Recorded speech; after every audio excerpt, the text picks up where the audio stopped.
Hello, everyone. Welcome to another episode of the I Will Aim podcast. The title of our episode for today: In Growing Yourself, How to Avoid the Perfection Trap. Why do so many talented people stay stuck?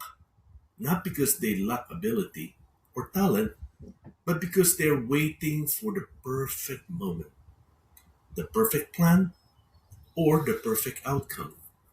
Today, Monica Packer explains why consistency matters more than perfection and how small daily habits change everything.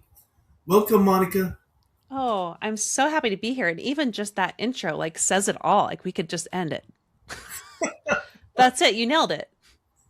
How about we start with a quick introduction? Sure. I'll just say most people know me online as a podcaster at About Progress. I've been doing it for almost 10 years. I'm also a habits and identity coach, mostly for women, but I hate everything that I teach can definitely transcend gender. But I'm also a mom of five and, just living that everyday life that all of us are of trying to keep up with our responsibilities and still somehow carve out a life of our own amidst the responsibilities that we have. So that's a What you're quick doing intro. is what you're doing is truly impressive because, uh, first of all, being a mom of five and being able to do all of this to add value to other people is so impressive. So I'm looking Oh, forward that's to our nice. Thanks. conversation. Well, thank you very much. I think it's hard for everybody. That's all there is to it. If you have one kid or 10, it's a lot. So let's start with many high performer are struggling with perfectionism, right? They want everything to be perfect. But why do you believe that perfection becomes a trap instead of a strength? Okay. I mean, let's just start by saying I think a lot of us would say perfectionism is a worthy trait and something to aspire to. I mean, we have so many people who have made it big and have achieved big things and and say, I'm a perfectionist kind of in this humble brag way. We've also been modeled a lot of perfectionistic tendencies. Like if you really want something, it's all or nothing. It's hustle. It's determination. It's today's your day. Like there is no room to step off this path or to do it imperfectly. So it can be confusing to be told actually perfectionism is costing you the progress that you want when we think that is the way to change. That is the way that we can grow or to reach what we want. But I think if I were to not go down like the whole research route. There's a lot of research actually on maladaptive perfectionism, which is honestly most people's form of perfectionism is maladaptive. That's all it comes down to. If I were to just say this in more of a colloquial way, I would think about your own history and I would ask yourself, when has your insistence on perfection cost you your consistency? When has it created prices that hurt you in ways that you don't want to pay anymore, whether it's your mental or physical health, your relationships, your connection with yourself and others? And also, how has it inevitably led to burnout? Okay. Or the nothing side of the all or nothing spectrum. How has it cost you to really think about that? And if you are honest about it, I think nine and a half out of 10 people are going to say, oh, actually, like me thinking that the only way to get what I want is to be perfectionistic about it of, the all or nothing cycle. It's cost me more than I want to pay. Then I just want to invite you to be open to considering there is another way. The opposite of perfection is not apathy. It's not doing nothing. That's actually a form of perfectionism. A lot of people may be surprised to learn that some of the costs of perfectionism is that you land in the nothing camp. Just a different form of perfectionism.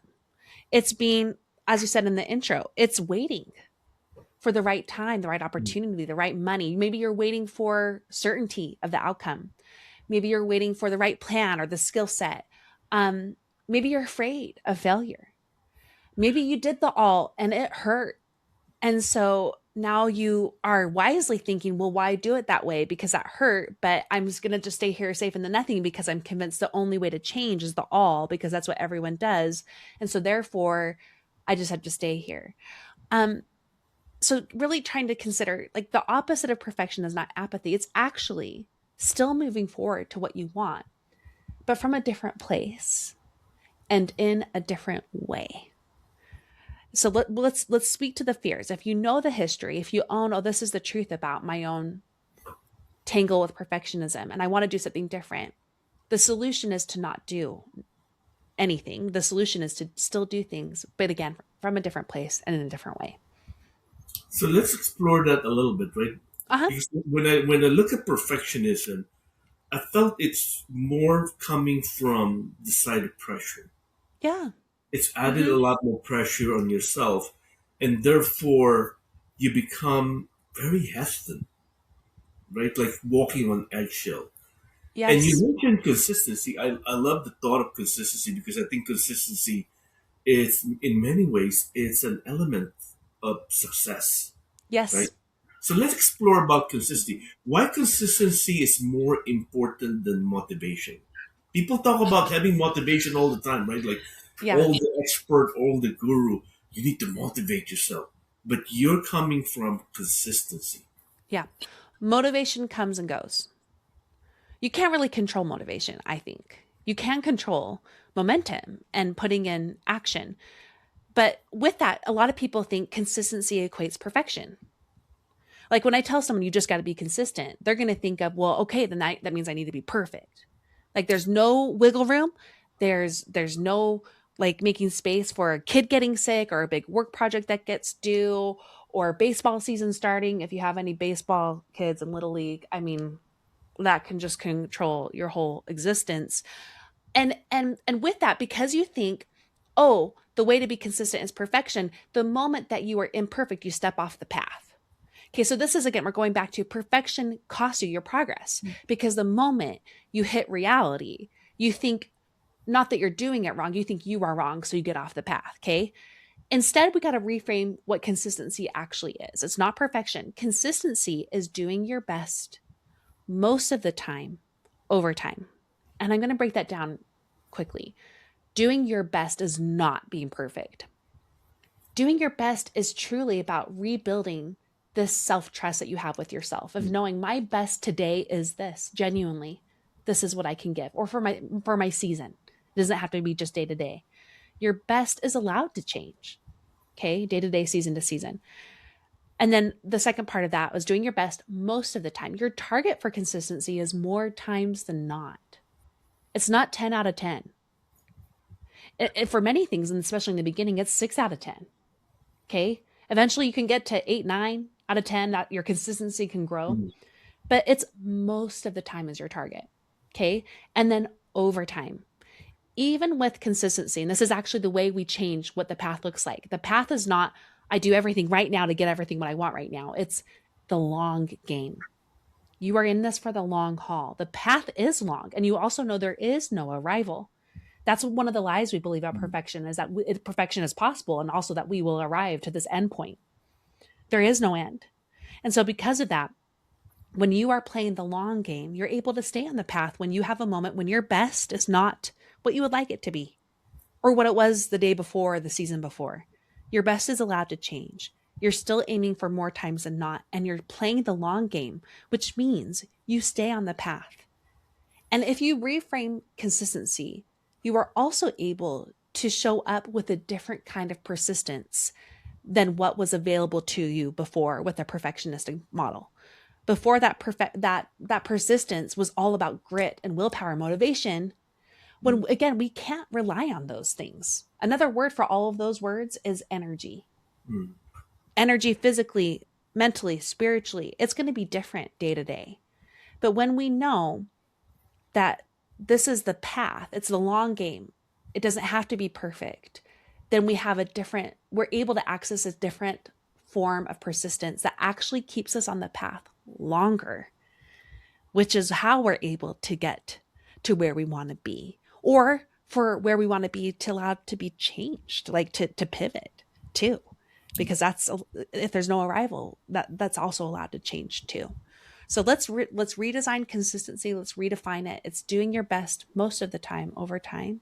And with that redefinition, it helps you be able to stay on that path in a different way than what was available to you before with a perfectionistic model. I think that's a great way of looking at it, reframing it, right? Reframing consistency to doing your best. But how does doing your best compare to showing up every day? Hmm. Okay, so this is another way that we have to redefine something. Like, so what does it mean to pursue something?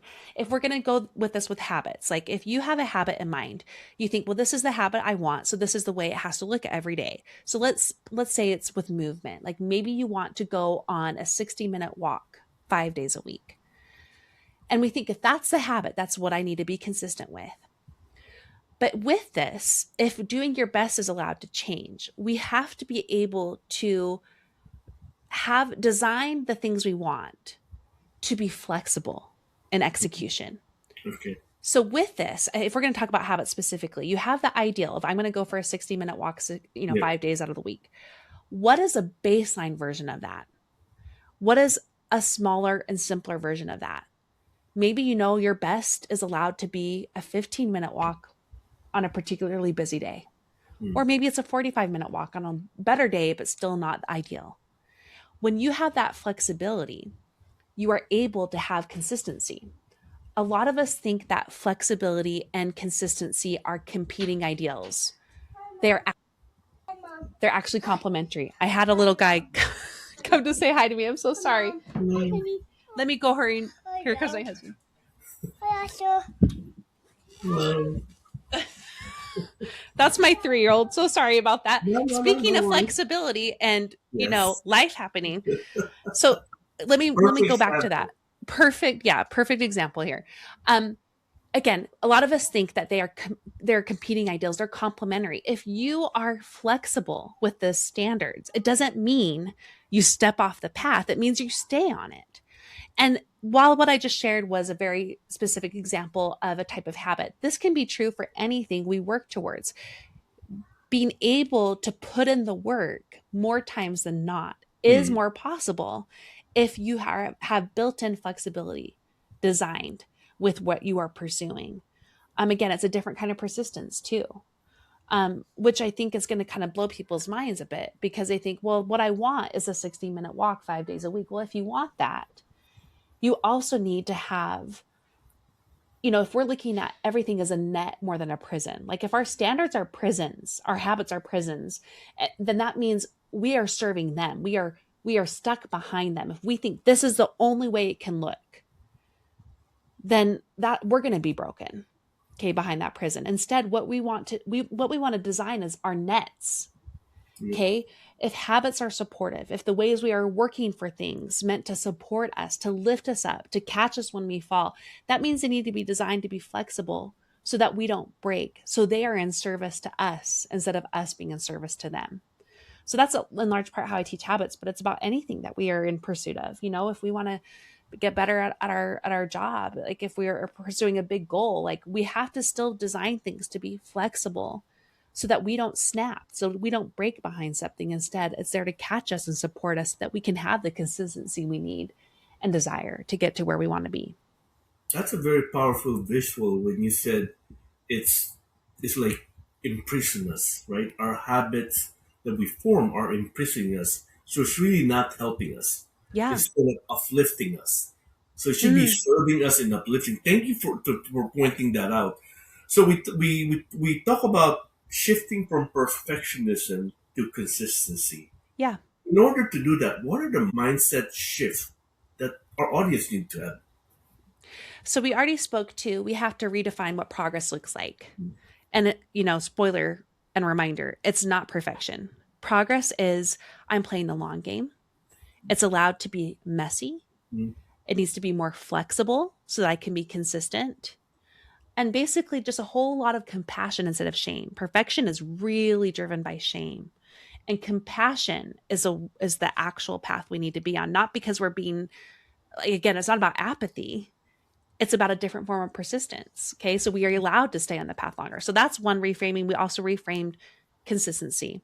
But I think the other one, and this is a biggie, identity is a big part of it. Perfectionists believe that the outcomes are who they are, whether they have them or don't. Okay. We often, with perfectionism, we misplace who we are with our outcomes. And so, if there's one more way that we can really make a mindset shift to choose consistency over perfection, it's also choosing to believe that who I am is not what I get done in a day. It's not how well that project turned out or who said yes or who said no. Okay. It's not the money in my bank account. That's not who I am. It's coming back to connecting with, absent of anything on the outside, this is me. And because of that, again, I can stay on the path because I know when those bumps in the roads happen, those outcomes that aren't what I want, or they're messy, I can endure and persist because I'm the one driving this car instead of my outcomes constantly trying to show if what I'm doing is quote unquote worth it. Because at the end of the day, too, another shift here is if we believe there's no arrivals and we know the actual point of everything is not where we end up, it's who we're becoming along the way. It's us being who we want to be. That's the real target. Yeah, that's so powerful to point out that who we want to be. Yes. And to go back to a little bit of what you talk about, a lot of people are perfectionists. Their work is their persona, Yeah. and that really is so scary because it's so fragile. If something goes wrong, Oh, then the whole persona just like suffer. we forget that. And I think and let's kind of zoom out a bit. The reason why that happens, we misplace our identity with our work or Yeah, parenting or something else that we're pursuing. I mean, you see this a lot with athletes, right? Like that misplacement of, I am, like, this is who I am. I'm a runner. yeah, Okay. I'm a basketball player. Like, this is yeah, who I am. It's done with good intentions because these things matter to us. I mean, especially with parenthood. I know how important being a dad is for you. And for me to be like, but you are not, like, being a father is not who you are. And I guess it is.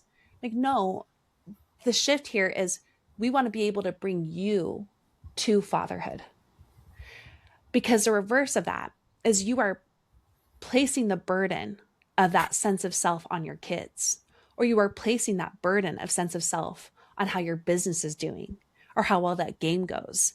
And we all know about these athletes that they have an injury, their career is done, and that huge shift in identity is big.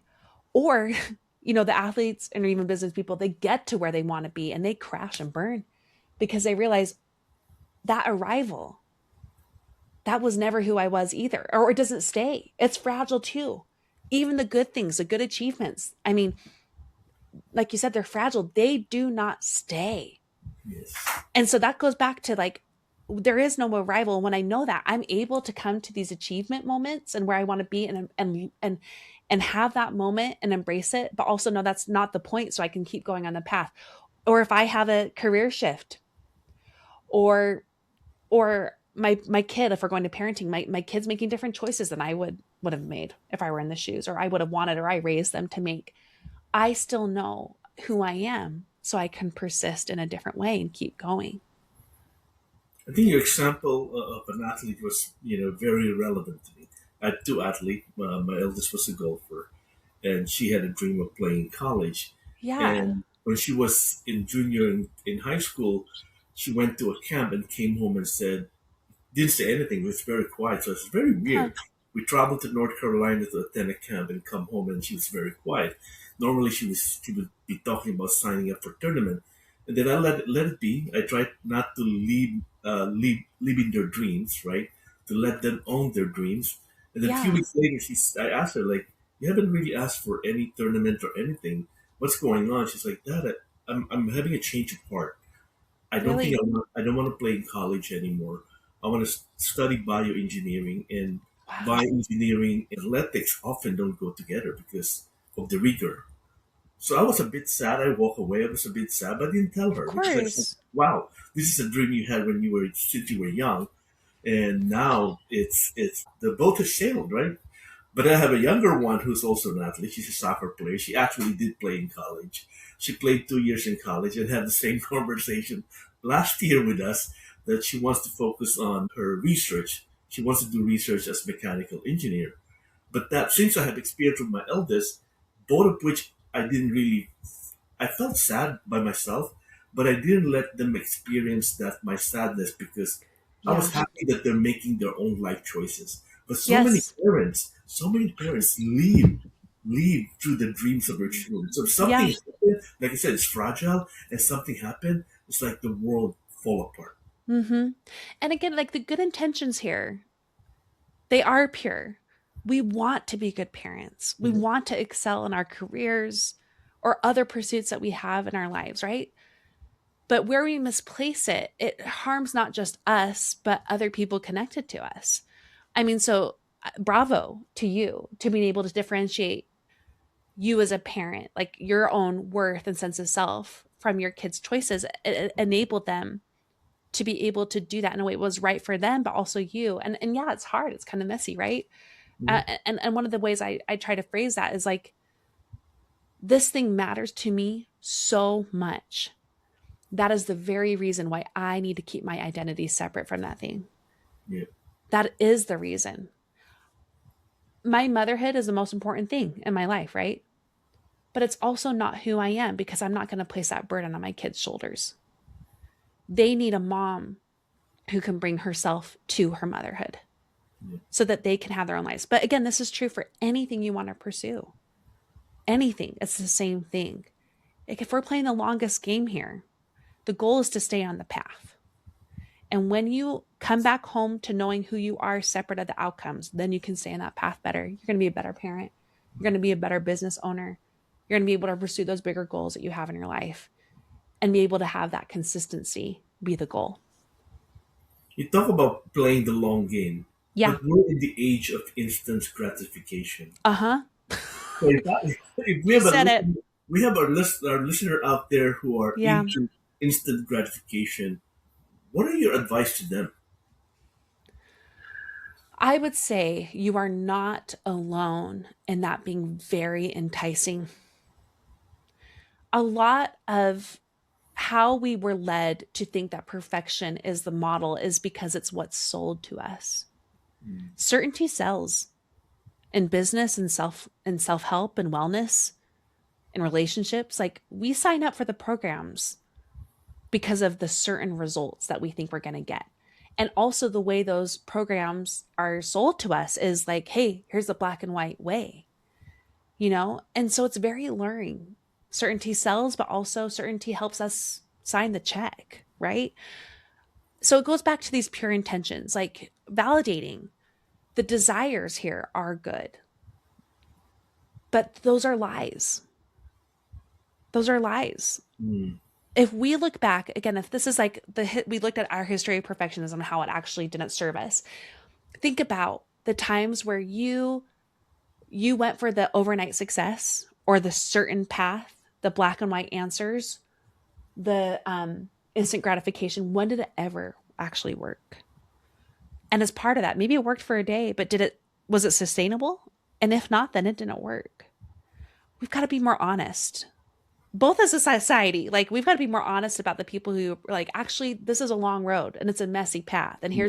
here's the gray way that we work on things. It's not black and white. And as consumers and as people working on things, we've got to get more honest with ourselves about the things that have mattered most to me, the ways I've been able to change in ways that were both deep and lasting. It was never overnight. It was always the long road. And while it's so enticing to believe in that live overnight success, if I'm going to be honest with myself, then again, I'm going to be able to stay in the path. And that's really what's going to help me not just get to where I want, because sometimes that's not guaranteed, but to be the person I want to be, period. Because that's the whole point anyway. Well, thank you for sharing that. If my audience wants to reach out to you and work with you, what's the best way? Well, first, I would say come and listen to my podcast about progress since you're already listening to a podcast. Search for About Progress in the app you're already in. And then I'm an identity and a habits coach, but I'm taking on very few clients right now because I have a book coming out this fall. So that's probably where they can go next. It's called Sticky Habits. It is a guide that is tailor designed for women, but again, it can transcend gender for sure. If you are particularly in a very caretaking kind of position or season right now, this book would definitely apply to you. And it's available for pre-orders right now anywhere, but you can find out more at stickyhabitsbook.com. Well, thank you, Monica, for your time. I really appreciate you being a guest on my podcast. I love your topic and resonates really well with me. Thank you. Well, thank you for being willing to have our surprise guest in in tow for this. And I truly love my time with you. You guys all have to know, listening to this, that Will comes prepared to everything. Not a lot of people do that. So I'm really appreciative of your own effort in this conversation. It was a wonderful one. Thank you. Thank you. You're welcome.